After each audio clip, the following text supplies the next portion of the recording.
waiting on our guest, Mr. Angelo Ellerby.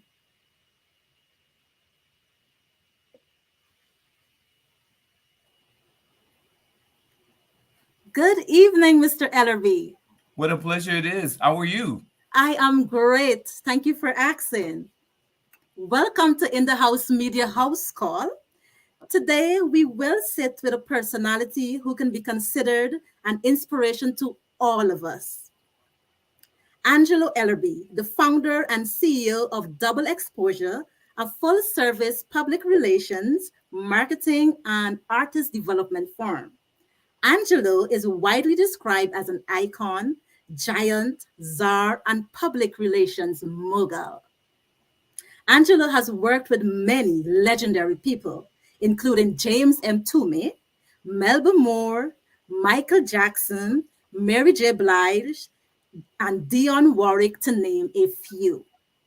Tonight, the CEO of Double Exposure will share with us his wisdom and his latest book, Before I Let You Go, his fourth in a series of motivational books, which is available for pre order.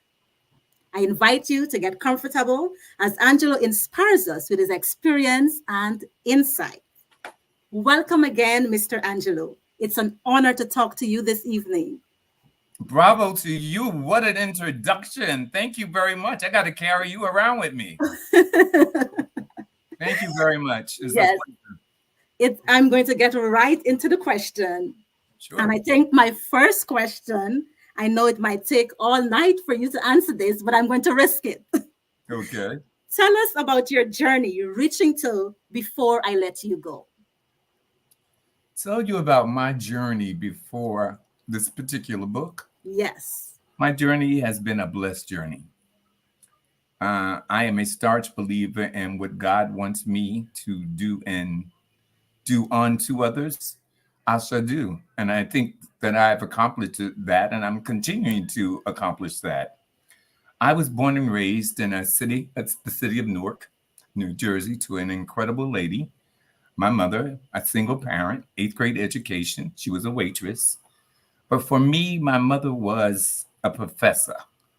She was a dean. She was all that one had to be and give to someone else. I admire her still to this day. Her teachings to me and to my brothers and sisters is what I teach very much in my 24-week artist development program. I started out, my degree is in fashion designs. My clothes sold in a lot of the major department stores across the country. I lived in Paris, France from 16 to 18 years old as a fashion model. Um, I did fashion shows, a lot of community fashion shows. I was from a very rural area in Newark, New Jersey, and I wanted young people in Newark and abroad to have an understanding to what culture was. I used to bring in the Albanelli dancers and Carmen de Lavalon and Joffrey Holder to these events. It was really important for me that these people in the city that I lived in had an understanding outside of what was going on in the community of other happening things. I wanted them to see and feel the Albanelli dances. I wanted them to experience that. So I did about maybe 17 to 18 fashion shows in the city of Newark, and I raised money for HIV and AIDS, as also is some of the Black colleges in the city, in the state. I've been very, very fortunate. I've been so fortunate. From that, I did magazines. I was one of the publisher for a lot of the teen magazines back in the early 90s. You got your Right On magazines and your Black Beat magazines. And I'm still running Double Exposure. Um, my mother taught me at a very early age the importance of being a contributor as well as being a leader. And I've always been able to learn the importance of leadership. And so I've been a leader for a very, very, very long time. Um, but what I love about what I do, I never took the escalator or the elevator in my learning. I took steps. I took the steps because I wanted step by step to learn, acquire the taste, of learning and comprehending and doing from that point on out. I try to tell young kids today, it's not about that escalator and that elevator. I don't like instant coffee. I like brewed coffee. I like things that's going to take time.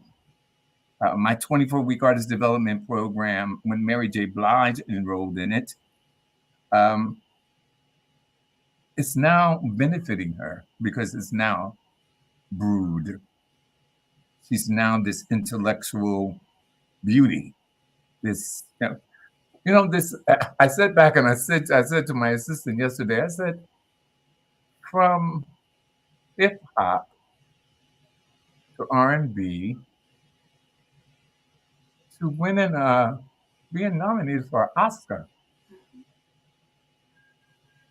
So it's when you believe, when you fall romantically in love with you can grab and capture your victory. Wow. I think life is merely a big stage. We're really all actors and actresses. And each day of our lives, we get a different script. And you have to read it and adjust to it. And I think in the case of Mary, it took some time. But as long as you get there, it's not about winning every race. It's just about staying in the race. If you stay in the race, eventually you will win. And that's my exercise. That's my movement, from the fashion shows. I started out doing, I started to work for James Mtume, who taught me the importance. I wouldn't be doing what I'm doing if it wasn't for Mtume. Mtume was my mentor, my father, my brother. And at times he was almost my friend. Before his passing, he told me, we were sitting on his front porch. He said, Angela, you are deliciously arrogant. And I said, what? He said, no, brother. No, brother, nephew, because he calls me nephew. It's not a bad thing. He said, one of the reasons that I took you on and gave you what I gave you is because you had that. He said, you were so confident and so assured. And that's what I wanted around me. He said, that's why we stuck together the many years. I said, oh, and I smiled at him. I said, but you couldn't put it in other words. I had to be deliciously arrogant. He says, there's nothing wrong with being arrogant when you're convinced and you know what you're doing. So I live with that. I have still an incredible relationship with his family. I adore his wife, who is a designer. Her name is Camille Mtume. I adore her. If I ever had a friend, she would be the friend. We are like brothers and sisters, and she has allowed me to be a part of her family, and she has allowed me to learn from all her many, many experiences in fashion designs, and we still talk 4 times a day. Wow. And then it was going to start my own company called Double Exposure. It really was a spring. It was a jump off from working with James Mtume. I started my company in the basement of my mother's home. And back in that day and time, we didn't have like phones or 2-line phones. It was called a team phone. And it was 1 line. That was it. I took the table out of the garage, my mother's table out of the garage, and I set up Double Exposure in my mother's basement. Wow. And it was all about a hustle. I'm going to be very transparent with you. It was all about hustling and being a contributor. My mother believed that all of her children had to contribute to this house. She was a waitress. It was 6 of us. With her, it was 7. And everybody had to support everybody. And that's what my book is about. This 4th book is about support. It's about mentoring. It's about loving yourself. It's about falling and romantically in love with yourself. It's about sharing that love with the next person. So the book is for not just, so the book I will think is for everyone. This book is for everyone. I know everybody thinks that I'm so attached to the music industry. It's very little about the music industry in this book. This book speaks to the homeless, the HIV positive, speaks to domestic violence victims, male and female. It speaks to the jail, the imprisoned, because God gives us chances, and life should give us chances. And so I wanted to make sure that these people felt I want everybody to feel important. I want everybody to feel that they're great and then greater and then just the greatest. I want everyone to take the steps and not the elevator or the escalator. I believe there's a winner in every single soul that God has given life to. It's how we go to view it, how we go to use that energy. Yeah. Your title for the book. There are many things that can be read into your title. Tell us why you chose this specific title. Are you about to resign? Is that the end of your series? I'm going Or is it a warning? I am going to explain it. I went through a lot of medical challenges this year, and I didn't think that I was going to see myself through. But I remember I remember how important it was for me to leave jewels, to leave some energy, some encouragement, some upliftment. That's what this book was about. I said before I let you go because I thought I was going to be gone. And God is so incredibly delicious. He favors, and He extended my time. And in the extension of my time, I think it's really important that I make people aware of my struggles, my trials, my tribulations, and see that I broke through it all. And if I can break through it all, back in the days with no money, my first job was going to the supermarket and bagging up people's grocery and getting 40 and 50 cents or whatever they gave me. I had to understand what it was really to be a man and be a contributor and to support your family. That's what it's about. It's not what life is about. Do you think young people in today's society realize the importance of that, the hustle? No, I think that they've learned another way of a hustle. See, I didn't hustle drugs. I didn't hustle pills. I labored my hustle. So I would go to a beauty salon and sit there and be the receptionist, going back and forth to the store. I would go up to the Food Town grocery store and I would bag up bags. I would do whatever it took that was legal for me to be a contributor to my family. And so we get lost in that. And I was having a conversation about some parents at this young school. I said, I think you're doing a wonderful job raising your children. I said, what happens when they get 18 and they leave the house and then the street has to raise them? That's another parent that's another parent. You could do all the necessities of raising your children in a healthy, safe environment. Yeah. And then they go to Mother Street. Yes. I know, and that saying that they usually say, you make your children, but you don't make their minds. You might train them up in the right way, but then they chose a different path. How can we, or what would you say is one thing or a few things that can help turn that part of young people back from the hustling of drugs and doing illegal things, to get, the money and the clothes and the cars? What can we do to? The first thing that we have to realize is the love of ourselves. And what a parent has to realize is not let their child make assumptions about that love, that internal love.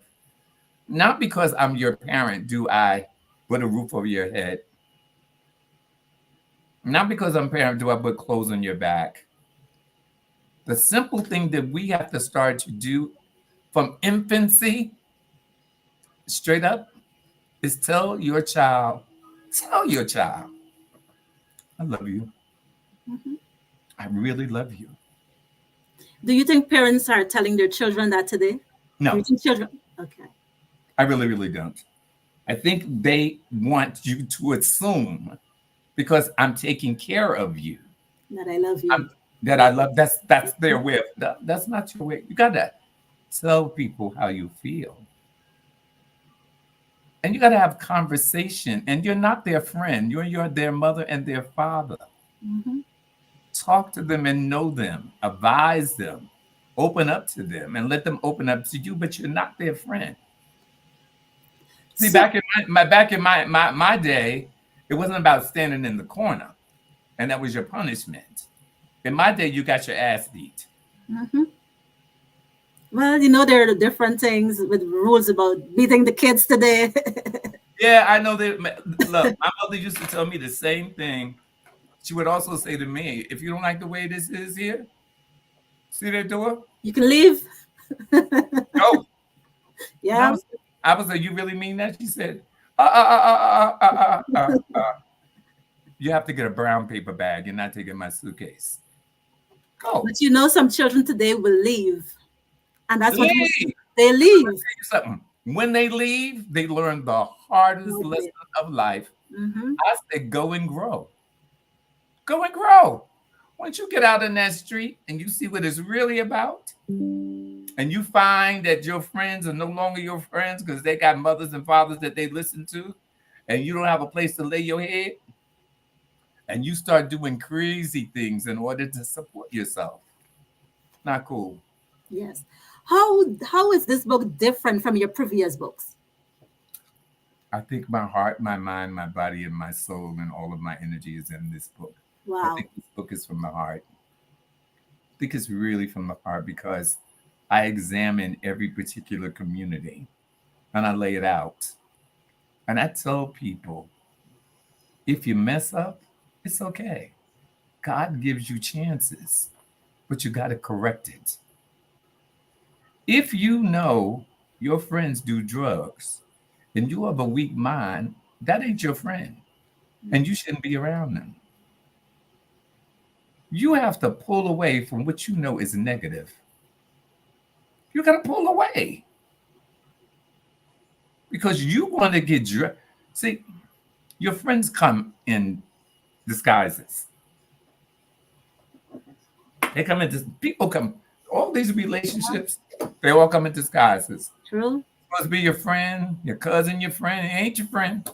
You got to watch out sometimes for family members. You have to become, and that's why I keep emphasizing the importance of loving yourself and staying focused to do what you feel that you want to accomplish in this lifetime. Nobody can get in your ear. Stay original to what you want to do. So Don't true. let nobody detour your way of thinking. So it takes time for you to be by yourself, for you to think about things. And I'm from that school. Write things down, mark them off when you accomplish them. Makes you feel really good. Yeah, definitely. I can attest to that. It's like when you write them down and you go back and you say, "Oh, I did that. Oh, and I did that." And Hmm. you Yes. become the shining example for your children. You become the shining example for the lady in church. You become the shining example for that man that's sleeping on the street. You become that shining example because you have accomplished and stayed in that whole area of accomplishing what you set to do. Life is too short.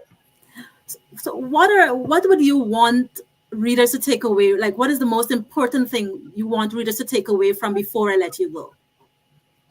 To be original. Ah, To be original. Don't be a copycat. how is that important to you?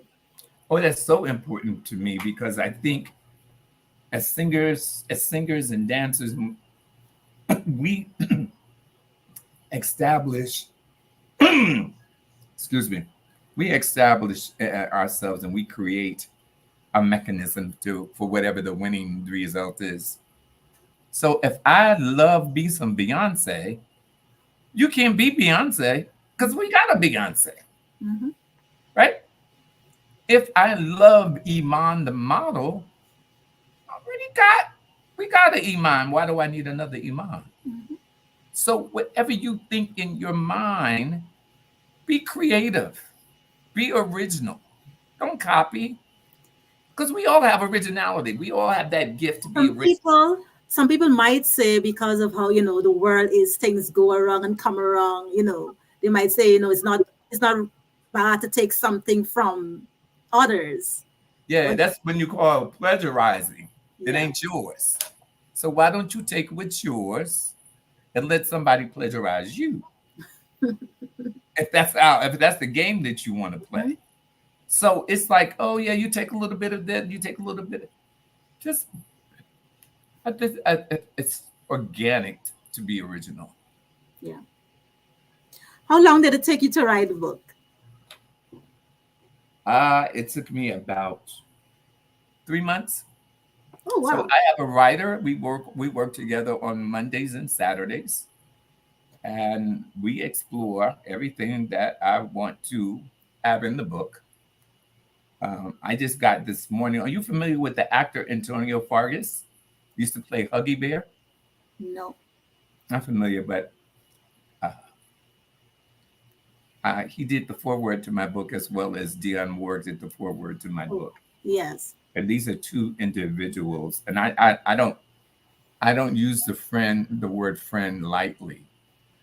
These are two friends that I've known about 40 years. So I read what he wrote, and it was like brought a tear to me Wow. because we have gone through so much, Antonio and I wrote, we were just there. We were just like real friends. And those are the things that I'm leaving in this book to let people know you got to be careful about who you bring into your house, who you call your friend.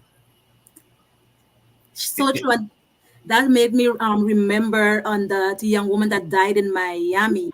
No, in I think it's in some country. She went with a group of friends, and then they had a fight, and then she died, and the friends came away and left her body there. So and she considered them her friends. So what would you say to young people about the friends they keep? I know you. I would tell them to take the word friend and split the syllable. If you split the syllable in the word friend, you get END. A friendship is going to end. You have to earn my friendship. I can't call you my friend because I just met you. You're an associate, you're a colleague. It's just like courtships, engagements, and then marriage. Everything is not automatic. I have to spend time and take time in knowing you. We have to share some great qualities together for me to consider you because we like the same shoes and we wear. No,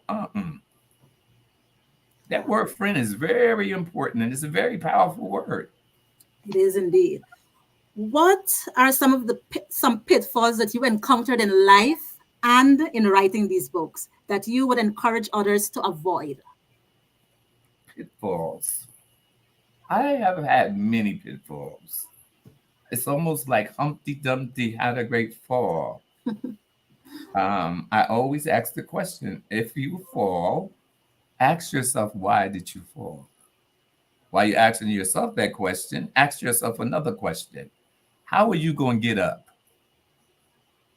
Because you don't have 100 men to put you back together again. Mm, You have you. mhm. So everything in life and all these falls are learning experiences. We learn by them. I don't look at them as pitfalls. It's experience that I apply. Experience that I apply for the greater tomorrow. I remember them. When I go down that road, that same road again, I was supposed to make a right. Let me go and make my right, and I will travel in the right path of what I need to be traveling in. In terms of the book came very strangely. It's very strange that I didn't even really want to write a book, Oh, wow. but I was going through so many things, and I thought it was very important that I shared the things that I was going through. And I just really, really think my culture of people, people that look like you and I, we don't share enough. So true. We don't share. We don't try to help each other. It's like crabs in the barrel. I wanted to really get across to us as a culture, as a people, the importance of mentoring, and taking care of each other. Some time ago, there was a gentleman by the name of the Honorable Elijah Muhammad who spoke about the importance of unity in a community for Black folks. He told us that it was very important for us to have our own farms so we can deal with our own food and grow this, learn this. It's an empire. There's farms everywhere. We would have, and we would buy from each other. You know, we would take care of each other, the cars and the whole other bit. Um, that's something that was really destroyed in the message. We were black marked not to believe what was coming out of this man's mouth, and it was no more than the truth. It was the truth. But we didn't do it, didn't deal with any of his sayings because we thought he was evil. And that was the conditioning of what they wanted us to think. And I think so many times here and now in these stages in this life, I think that's what we're going through again. But we're smarter. We're smarter. We have a freedom of, but the influences of what people are doing and how they're not allowing us to go and grow. I give everybody maturity pills. I have these imaginary maturity pills. I give them one in the morning and one in the afternoon with a glass of water, and I tell them to grow up. Life is too short. Yes. And you can't take life with you. So why won't you share your life?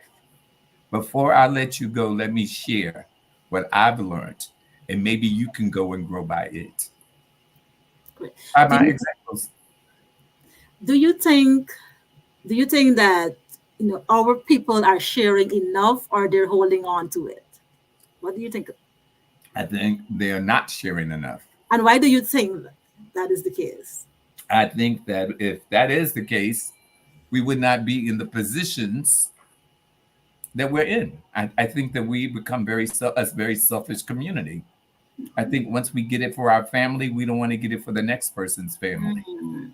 Um, we want to be of the elite. And I don't know where all of that eliteness comes from, but it's the picture that America paints. You have to have a one family house, two kids, one car, two-car garage. Da, da, da, da. That's just not the way that it is. It's not the way that it is.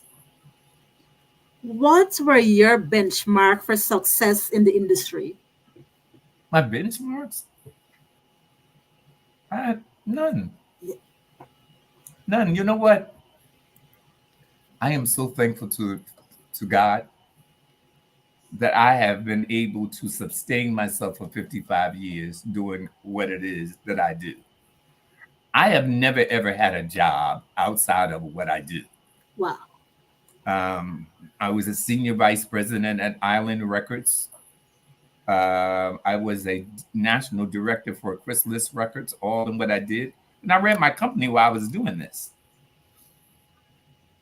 I think you just have to, you got to be hungry. If you're not hungry, you don't eat. I've been always so hungry about making my mom happy and making my sisters happy and making just people around me feel good about themselves. I think that's so important. You know, I represented the Marleys for about maybe 2 years, Tough Gone Records, Damian Marley, it's Adela Marley. And Mhm. I would go to Jamaica. I think I lived in Jamaica more than I lived in the States back at that time. And they didn't take a gift horse easy. They they didn't. They worked. They took the business, they took those businesses. This one handled this one handled this one handled. That's what I'm talking about. And then they gave it back to the culture. And the legacy is still continuing. Yes. Do you understand now what I'm talking about in terms of community and Mhm. mentorships? Yes, and that's what, when I think about in the US, where we see, there's so many young people. Yes, some of them may go to university, but then they drop out or they don't continue, or when they finish, I don't know, is it that they're not hungry enough? Everybody wants an easy route. Mhm. There is completion. You have to have some type of completion in life. And everybody wants that easy route. I want the I don't want you to do nothing for me free. Mhm. I don't want you to go to the store for free. Here. That's America. Pay your way. Pay your way through life. I don't want you giving me nothing free. I don't even want you to give me a free biscuit in your restaurant. How do we change that mindset from our people? How do we change that? I I, think I think conversation. I think talking about it and talking about it and talking about it and then doing it. Everybody has to be an example. Everybody has to be an example. Somebody gave you a chance. Then Jerome gave you a chance to sit there. You got to give somebody else a chance to sit there and show them too. You understand what I'm saying? Whoever's holding that camera that way, talk about him when you go and he gets another job and he could teach somebody the other way. But that's what it is. I love that. That's what it is. Mhm. People come Yeah. and I say to them, I said, oh, well, they say, oh, I want to learn what you do. James and Tume taught me. And what he gave to me was so valuable. If I die with it, then I didn't do anything in which he wanted me to do is to share it. Mhm. So with the investment that he made in me, I must turn around and make that investment in someone else. And someone else that's challenged. And I'm really into that imprisoned person. I'm talking about females, males. You come out of jail, you totally lost. You need good conversation. You need good hearing. You need to be around good people. And you need to feel good about yourself. For that battered woman who's just staying there because this person is providing the roof over there, uh-uh. You got to come up out of there, start to love yourself a little more, find a place for you and your child. Always a new beginning. It's always a new beginning. I know when you started your double exposure, you worked with many legends like Michael Jackson and DMX and these people. How were you able to balance, working with them and knowing that the type of people who they are, who they were, and being Can I in. say this to you? Everybody is the same. His money or their money wasn't my money. I was hired to do a job. I'm not impressed with another human being. I'm impressed with God, but I'm not impressed with a Michael Jackson or a DMX it's how you treat me what makes me. And I'm not impressed with your money and what you were able to accomplish. How you treat me, how we get along, how we can share. Isn't that's what it's about? And that's how I guided it. So, but young people today, they're so all about the stars and the famous people, and they want to meet them, and they're And I stars. sit down and I sit down and I give them a lesson. Don't bring that mess around me. You came here to do a job. And that's what you're gonna do. Or you won't do it. Because that door, I always tell everybody about my doors. You can go out. I'm not there. You came in here to learn. Those people do the same thing that you do in the morning. They get up, they brush their teeth, they wash their face, they put on their clothes. And you got to treat them as another human being. And that question has been so popular in the last 25 interviews that I've done. Everybody asks me, how did you treat them? And how did they treat me? I treated them equally, the same. I've been loving Dion.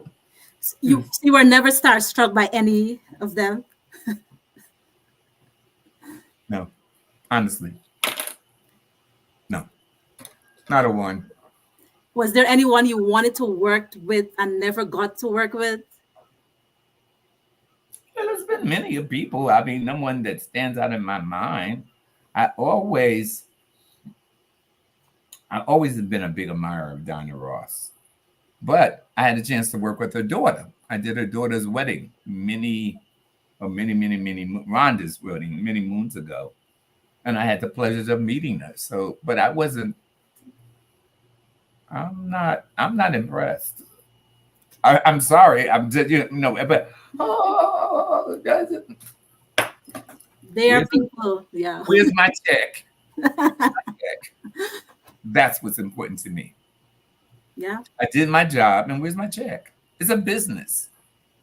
It's a business, and that's how I have to look at it. Wow. So what else?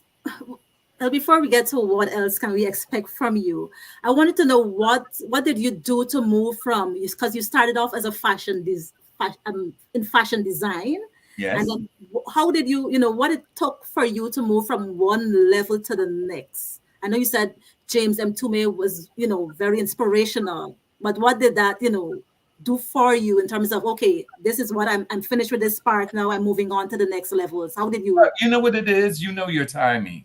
And you have to really, I think first impressions are the lasting impressions.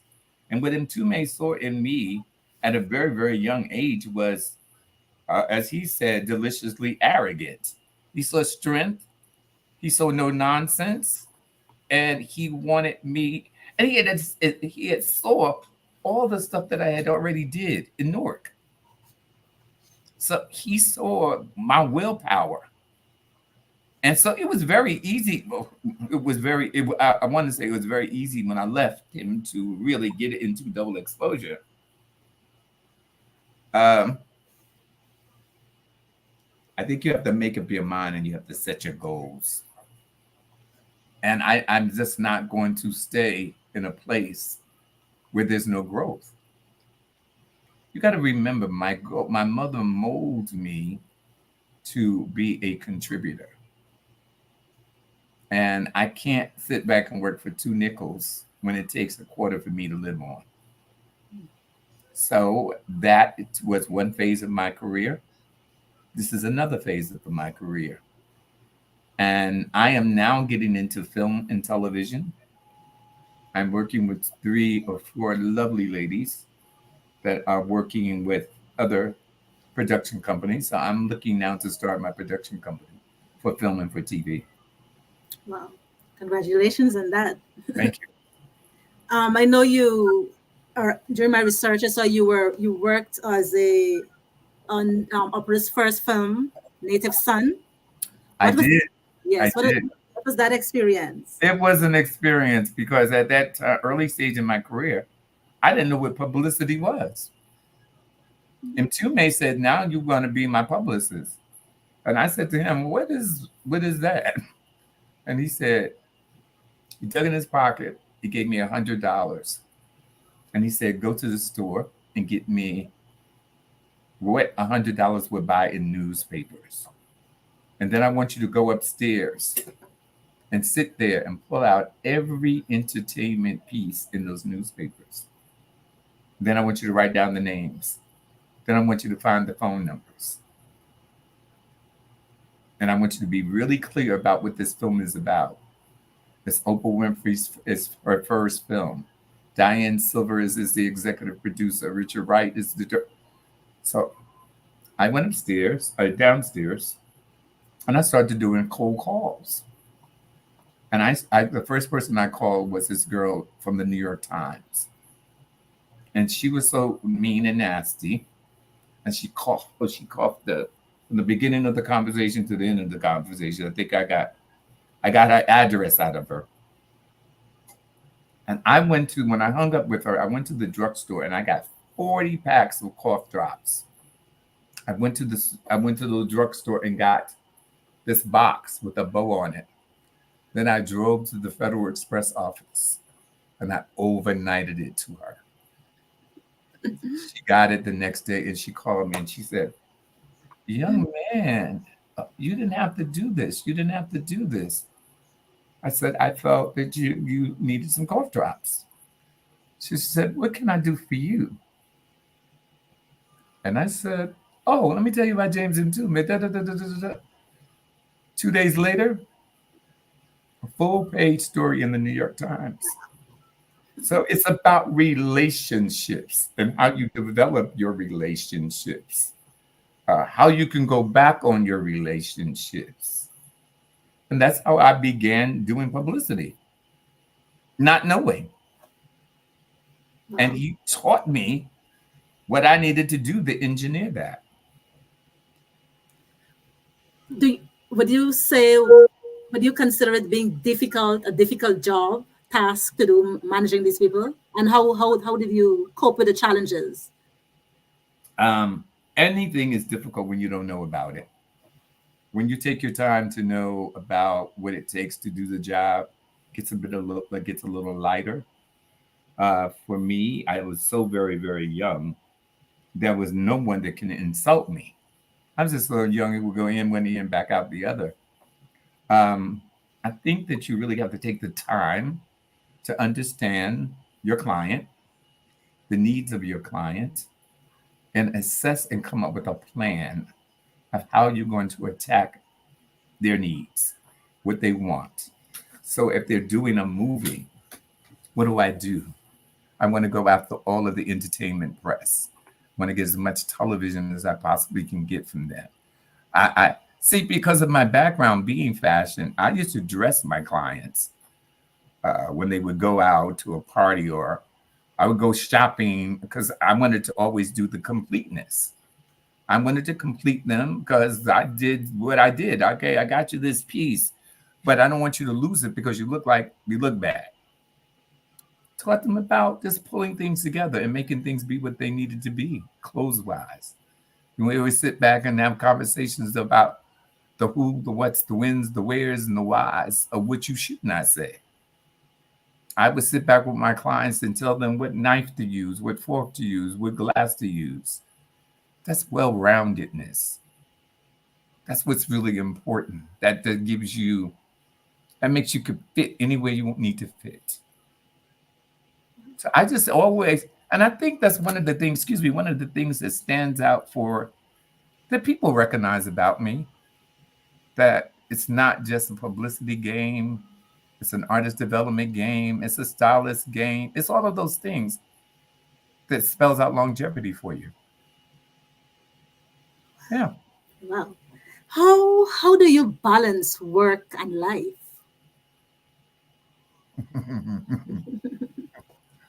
Uh, I have been married to myself all of my life. And I think it's a sacrifice that someone has to make. I'm more than sure if you wanted to balance your life and your profession, you can do it. Saturday, I've just incorporated all into one, and it's not really good that you do that. Um, but I'm like a doctor. I'm 7 days a week, and I'm there each and every time they call, and I enjoy what I do. I was very reluctant. I still enjoy what I do. Um, I don't know if it's a balance. I've learned to take certain days. Like I'll take like tomorrow's Friday. I'll do half a day on Friday, and the rest is mine. And then the Saturday is all mine, and Sunday is all mine.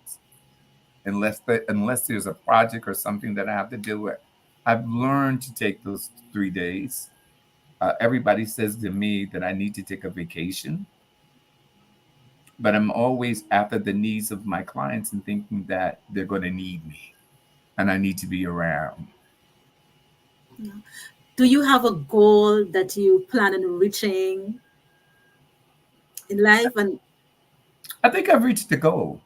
hmm, And the goal that I think that I have reached is living to be 67 years old and giving back Mm. and giving back, touching hearts, touching minds, being a mentor for people, showing them the way. I've been to the mountaintop, as Martin Luther King says, about 10 times. Wow. Where can persons find the book? Oh, okay. So now the book is on the pre-orders, and we're pre-ordering the book from May until July, and then the book is released in August. And they can go to my social media. I'm learning my social media. This is why they go get the phone. So they can go to at Double Exposure NYC, and all that information about the book. And I really want this book to get out there in a major way, because I think it has so much to give to individuals. It just has so much to give. Even the forewords has so much hope and so much strength for that reader of that book. And Yeah, you had mentioned earlier that you would like one thing you would want them to take away is being original. Am I yeah. correct? Is Very there any other thing that you would want readers to take away from that book? Be you. Just be you. Be you and feel and know that you should. Whatever that book is going to do for you, you need to share that book with somebody else. If it does anything for you, if it makes you feel good, if it makes you think different, whatever it's going to do for you, give it to somebody else to read. Xerox copy it. Do whatever you have to do if they can't afford to buy the book. But give the book to someone else and share it. Thank you so much, Mr. Ellerby, for this conversation. Again, it was an honor to talk to you, and I will definitely be telling others about your book. Oh, I Telling thank you people so about your very, book. very much. And would you tell the boss man, Mr. Jerome, I said, thank you very, very much. This guy is an incredible individual. He's been supporting me for years and years and years. And I thank him very much. And I thank his organization and his platform, because they do such great jobs in bringing information back into the community. So I say bravo, bravo, bravo. Thank you again, Mr. Ellerby. Have a good Oh, evening. be blessed now. Take care now. You too. Bye bye. Bye bye. Yes, that was In House Media House Call speaking with Mr. Angelo Ellerby, CEO and founder of Double Exposure. You can find his book on his platforms, social media platforms. You can go and check out his latest book, Before I Let You Go. Thank you for watching again. I am Larissa Nicholson.